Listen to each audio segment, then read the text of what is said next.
Herkese merhaba arkadaşlar, kanalıma hoş geldiniz. Bugün çok güzel, çok tatlı bir çanta modeliyle karşınızdayım. Kendim tasarladım arkadaşlar. Umarım beğenirsiniz.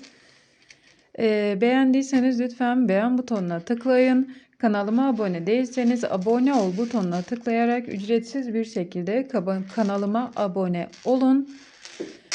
Beğeni ve yorumlarınız benim için çok önemli arkadaşlar. Muhakkak yorum yapın. Polyester makrom 4 numarayla ördüm. Tığım ise 3 milimlik bir tığdı arkadaşlar. Çantamızın yapılışı çok kolay. Acemiler de çok rahatlıkla örebilirler. Şöyle köprülerim var. Eğer köprüleriniz yoksa köprü takmayabilirsiniz. Halka takabilirsiniz arkadaşlar. Zincir taktım. Siz isterseniz isteğe bağlı zincir takmayın. Angles sap örebilirsiniz. Kanalımda angles sapın örülüşü var. Bizim bu çantamız mini boy bir çanta. İçerisinde neler var bir bakalım arkadaşlar, neleri sığdırmışım. Bakın, ıslak mendil, peçete, rujum var, maskaram var, param ve kartlarım var. Onun dışında telefonum var. Anahtarım da sığıyor. Bu benim için yeterli bir boyut arkadaşlar. Siz çantayı daha büyük örmek istiyorsanız zincirlerini daha fazla tutabilirsiniz. Bu çantada sayı önemli değil arkadaşlar. Tarife uyarak daha büyük bir çanta elde edebilirsiniz. Evet, taban yapımıyla başlayalım arkadaşlar. Şöyle biraz ucunu yakalım. Polyesterlerin ucunu yakın, sökülmesin. Tığım 3 milimlik bir tığ. İpim ise 4 numara bir ip. 31 tane zincirle başlıyorum. Başta bir tane kilit zincir yapalım. Ondan sonra 31 tane zincir çekelim. 1, 2, 3, 4, 5. Evet, 31 tane zincir çektim. Şimdi birinciye değil ikinci zincirin içerisine batıyorum. İlmek çıkarıyorum ve sık iğne örüyorum. Buna bir sık iğne diyoruz. Bakın, ikinci zincirin içerisine sıradaki zincire batıyorum. İlmek çıkarıyorum ve ikisini birlikte örüp sık iğne yapıyorum. Bu şekilde sıra sonuna kadar 30 tane sık iğne örelim, gelelim. Evet, sıramın sonuna kadar 30 tane sık iğnemi yaptım. Bitti sıram. Bir tane zincir çekiyorum ve işimi geriye doğru çeviriyorum. Şöyle işinizi yan tutun arkadaşlar. Bakın, burada V'ler var. Görüyor musunuz? Bu V'leri öreceğiz. İlk V bizim zincirimiz zaten. Burası bizim zincirimiz. Burası da sık iğnemiz. Sık iğnemizin hemen tepe noktasına batıyoruz. 2 V'yi de alıyoruz. Sık iğne örüyoruz. Sırayla bu şekilde sık iğnelerin tepe noktalarına sık iğneler örüyoruz. Yine toplamda 30 tane sık iğne elde edeceğiz. Sıra sonuna kadar örelim, gelelim. Evet, sıramın sonundayım arkadaşlar. Bu sonuncusunu muhakkak örün. Bazı arkadaşlarımız burayı örmüyor. Sonra işleri küçülüyor. Kesinlikle sonuncusunu örün. Burada. Sıramız bitti. Bir tane zincir çekip işinizi geriye doğru çevirin. Yine aynı işlemi yapın. İlk sık iğnenin, bakın ilk sık iğnemiz burada. Tepe noktasına batıyoruz. Sık iğne yapıyoruz. Bu şekilde 3. sıramızdayız arkadaşlar. Toplam 6 sıra örelim, gelelim. Evet sevgili arkadaşlar, ben 6 sıramı ördüm. Bakın 1, 2, 3, 4, 5, 6 sıra ördüm. Tabanım bitti. Bir tane zincir çekip şimdi tabanımı etrafına bir sıra sık iğne geçeceğim. Şuradan başlayalım. Bakın şuradan. Tabanımızın başlangıç noktası burası ama biz bunu dönüşte tamamlayacağız. Şuraya batalım. İlk sıraya. Sonra şu sıraya. Her bir sıranın tepe noktasına bir tane batacağız. 3, 4,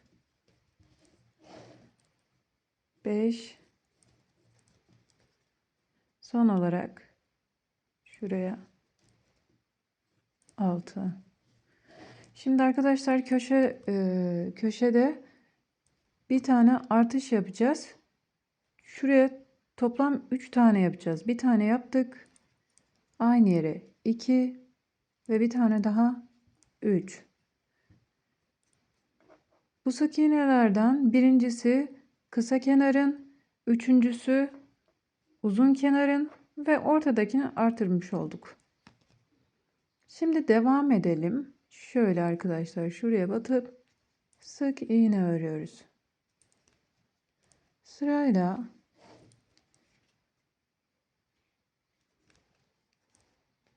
her bir sık iğnenin tepe noktasına bir tane sık iğne örelim. Sıra sonuna kadar örelim, gelelim. Evet, sıramın sonundayım arkadaşlar. 30 tane sık iğnemi ördüm.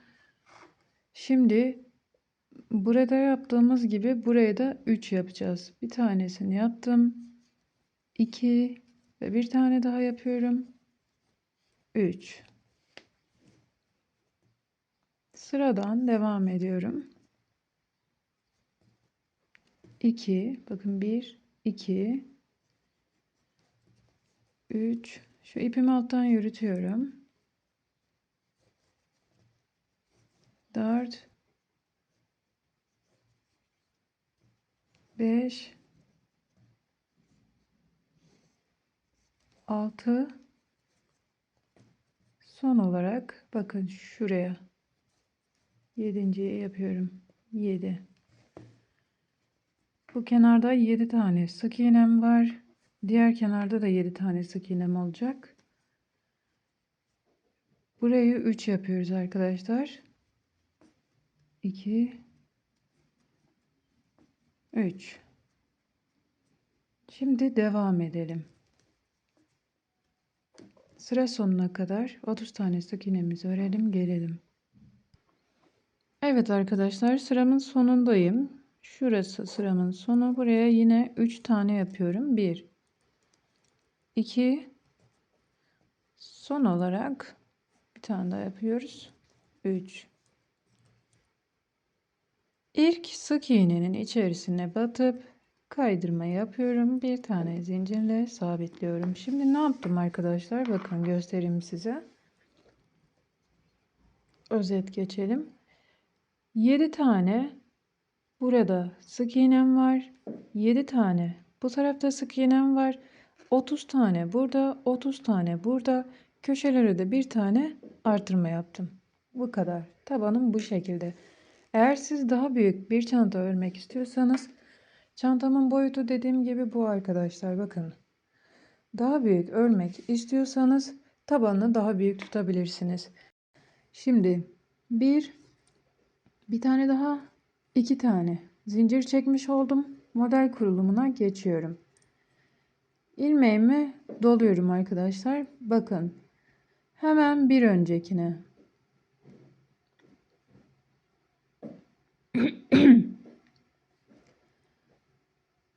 İlmeğimi doluyorum. Olduğum noktaya, şuraya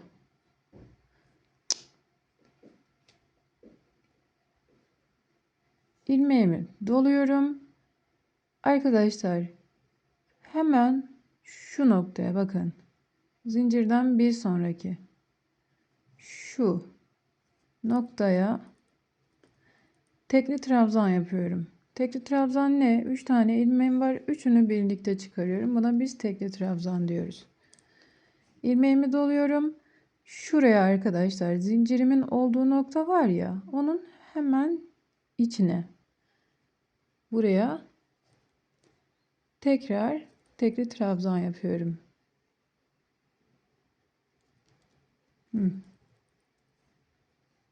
İlmeğimi doluyorum. Bir tane atlıyorum bir sonrakine.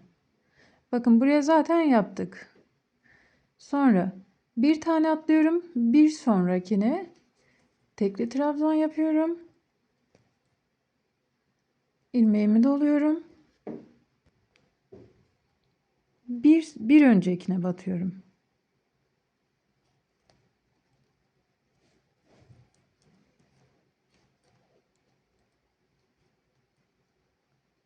İlmeğimi doluyorum. Bir tane atlıyorum. Bir sonrakine tekli trabzan yapıyorum.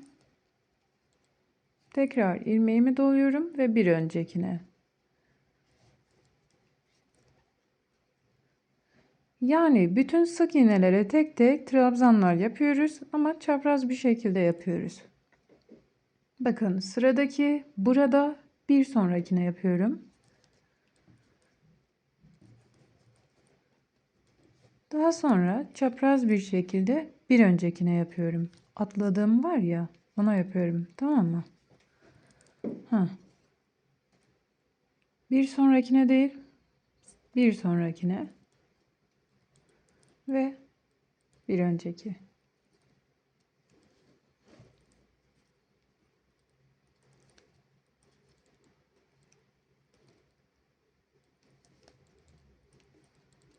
Bakın. Şimdi bunu ördüğümüz zaman burası bizim düz tarafımız, arka taraf ters tarafı.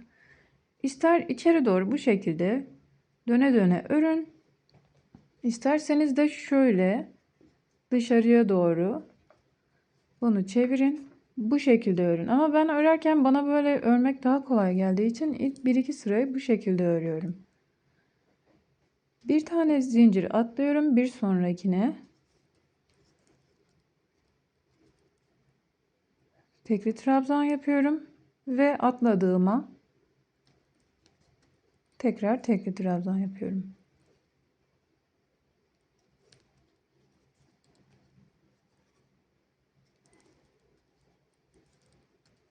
Sıra sonuna kadar bu şekilde örelim, gelelim. Şimdi sıramın sonundayım arkadaşlar. 1-2 tane sık iğnem kaldı. Önce ileriye, sonra bir geriye. Evet. Evet, sıramın sonuna geldim arkadaşlar. Şimdi burayı spiral bir şekilde ilerleyeceğim arkadaşlar. Yani sıramın artık başı sonu olmayacak. Burayı iyi izlemenizi istiyorum. Bakın ilmeğimi doluyorum. Burada şuradaki boşluk var ya, oraya batıyorum ve tekli trabzan yapıyorum. Daha sonra şuraya batıyorum arkadaşlar. Bakın bunun içerisine, bu ilk trabzanım var ya, onun içerisinden tekli trabzan yapıyorum. İlk trabzanım bu şekilde. Anladınız mı? Anladınız. Şimdi arkadaşlar sıradan devam ediyorum. Bakın sıradaki motifimin önce soluna tekli trabzan yapıyorum. Daha sonra sağındaki boşluğa tekli trabzan yapıyorum. Tamam mı? Bir sonrakinin bakın soluna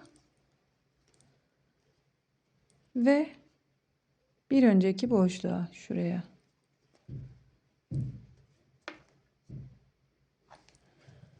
Devam edelim. Bakın. Önce soldaki boşluğa batıyorum. Boşluğun içerisine tekli trabzan. Sonra şuraya arkadaşlar. Şu sol tarafındaki boşluğa tekli trabzan. Şimdi bu şekilde sıramızın sonuna kadar örelim. Gelelim. Şimdi arkadaşlar sıramın sonundayım neredeyse. Şurayı örelim.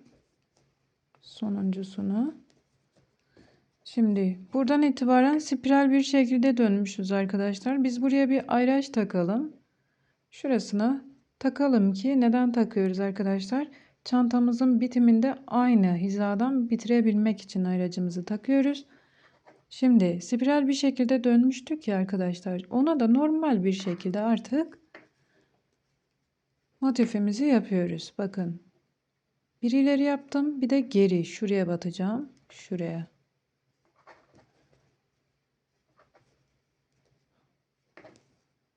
Evet. Bu şekilde devam ediyorum. Bakın. İleriye geriye, ileriye, şuraya, şöyle, geriye. Ortaya çıktı arkadaşlar modelimiz. Bakın. Önce şuraya, sonra şuraya batıyorum. Bakın, ileriye, sonra aşağıya, geriye.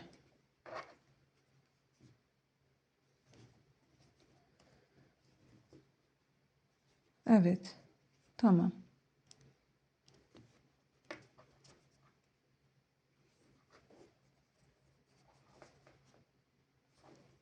Şimdi arkadaşlar çantamızı istediğimiz boyuta varana kadar örelim, gelelim. Ayracımın olduğu noktaya geldim. Tam 11 sıra ördüm. Bakalım. 1, 2, 3, 4, 5, 6, 7, 8, 9, 10, 11. Her yere baktığımızda bu bütün şeritler 11 sıra olacak. Şimdi şeridimin tam başlangıç noktası burası arkadaşlar, görüyorsunuz. Buraya biz ayraç takmıştık, belirleyicimizi. Şimdi onun tam hizasında bitiriyoruz. Ayracımızı buradan çıkarabiliriz artık. Şimdi arkadaşlar şu tepe noktasına batalım. Bakın şuraya batalım. Kaydıralım. Bu noktada bitirelim. Bir tane zincirle sabitleyelim. Burası bizim başlangıç noktamız olsun. Bundan sonra sık iğnelerle devam edeceğiz. Şimdi şuraya yine ayracımızı takalım. Burası bizim yine başlangıç noktamız olsun. Devam edelim arkadaşlar. Bakın ilk zincir çektiğim yer var ya, onun hemen içerisine, boşluğuna sık iğne yapıyorum. Boşluğun içerisine yapalım. Tepedeki boşluğa yapalım. Ve şu aralık olan yer var ya, buraya yapalım.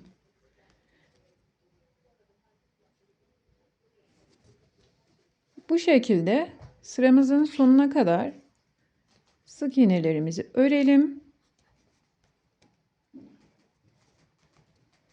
Sıramızın sonunda buluşalım. Evet, sıramın sonundayım. Şimdi yine spiral bir şekilde ilerleyeceğim. Ayracımın olduğu noktaya bir tane yapacağım. Çünkü boşluğa denk geliyor arkadaşlar. Sık iğnemi oraya yapıyorum.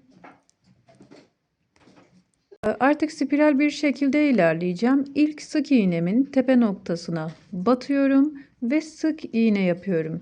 Yani artık sıramın başı sonu yok. Direkt sık iğnelerle döne döne öreceğim.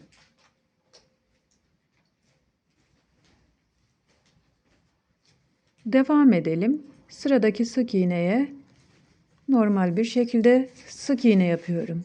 Ve bir sonraki sık iğneye batıyorum. Sık iğne yapıyorum. Evet arkadaşlar, bu şekilde birkaç sıra sık iğne yapalım. Ben kaç sıra ördüğümü size söyleyeceğim. Evet arkadaşlar, ben çantamın ağız kısmını bitirdim. Tam şu ayracımın olduğu noktadayım. Şimdi bir tane kaydırma yapacağım. Arka loba yapacağım arkadaşlar. Bakın şuraya arka loba bir kaydırma yapalım. Hatta bir tane daha kaydırmamızı yapabiliriz. Şimdi arkadaşlar ayracım burada. Ayracım artık gerek yok. Bunu buradan çıkarıyorum. Şimdi tabanı dümdüz tutalım. Bakın çantamızı dümdüz tutalım. Bazı arkadaşlar yamuk oldu diyor böyle işlerde. O yüzden çok birazcık titiz olmanız gerekiyor arkadaşlar. Şöyle bakın, tam ortadaki şeridimiz bu ya. Görüyorsunuz. Onu tam işaret olarak baz alacağız ve şöyle bir katlayacağız. Çantamızın ortasını bulmuş olacağız. Bakın, çantamızın iki köşesi burada ve orta kısmına biz kapak yapacağız. Tamam mı? Çantamın tam köşe noktasına ayracımı takıyorum.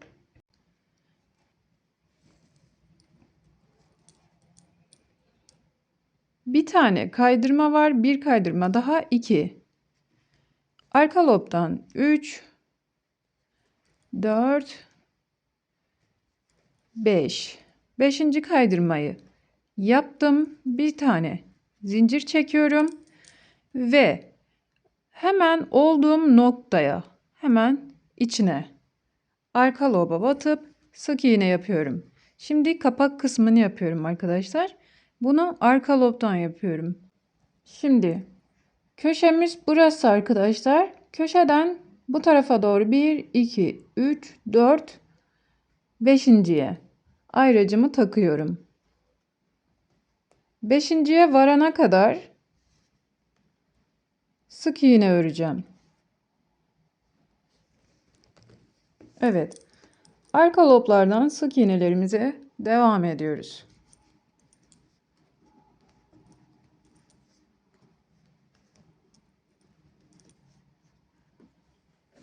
Arka lobdan örelim, gelelim. Şimdi ayracımın olduğu noktaya da sık iğnemi yapıyorum. Kaç tane oldu bakalım. 2, 4, 6, 8, 10, 12, 14, 16, 18, 20, 22, 24, 26, 28, 30, 31 tane sık iğnem olmuş. Bir tane zincir çekiyorum. İşimi geriye doğru çeviriyorum. Şimdi bu tarafa doğru tekrar sık iğneler yapacağız. Kapağın gerisine doğru gidiyoruz arkadaşlar. 31 tane sık iğnemizi örelim. Şimdi birkaç sıra bu şekilde örelim arkadaşlar. Ben kaç sıra ördüğümü size söyleyeceğim. Kapağı yapıp geliyorum. Şimdi arkadaşlar ben 6 sıra bu kapağımı ördüm. Bakalım 1, 2, 3, 4, 5, 6. İpimi kopardım. Karşılıklı olarak ikinci kapağı da öreceğim. Şöyle bakalım arkadaşlar. Buradan buraya kadar 31 tane sık iğneydi. Şimdi bu noktadan bu noktaya tam 31 tane sık iğnem var yine. Ortada bir tane sık iğnem vardı. 4 bu tarafta, 4 bu tarafta, toplam 9 tane sık iğnem olacak arada. 10.'ya kapak yapıyorum. Bir zincirle sabitledim. Bu ipimi alttan yürüteceğim. Aynı noktaya sık iğne yapıyorum. Ve toplam 31 tane sık iğne öreceğim. İpimi alttan yürütüyorum.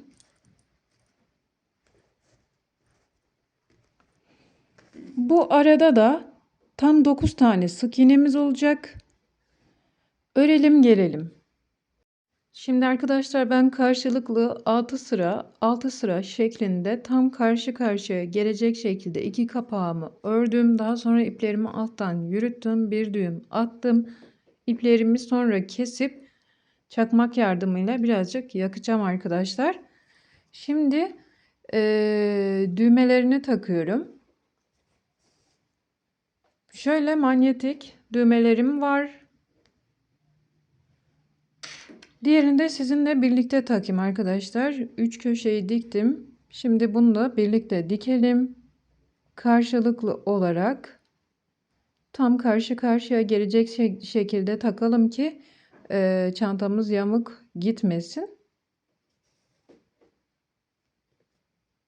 Şuraya.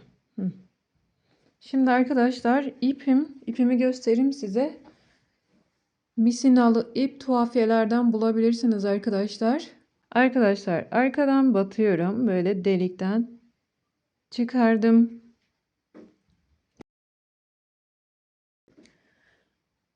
Hemen dibine bakın. Şöyle odaklayalım. Şuraya arkadaşlar yan tarafına batıp arkadan çıkarıyorum. Daha sonra tekrar delikten geçiriyorum. Birkaç sefer bu şekilde dikelim.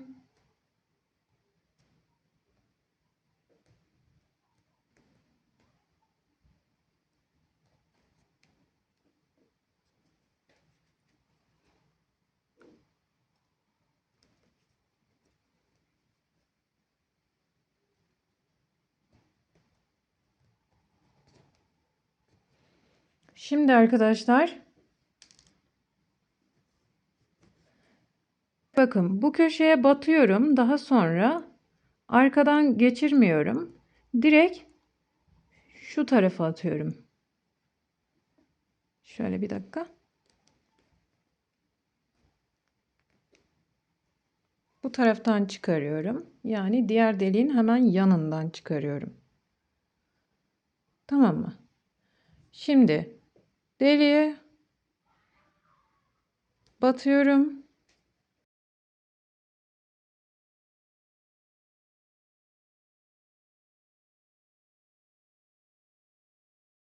Şimdi bizim için önemli olan arka tarafta ipimizin çok görünmemesi arkadaşlar.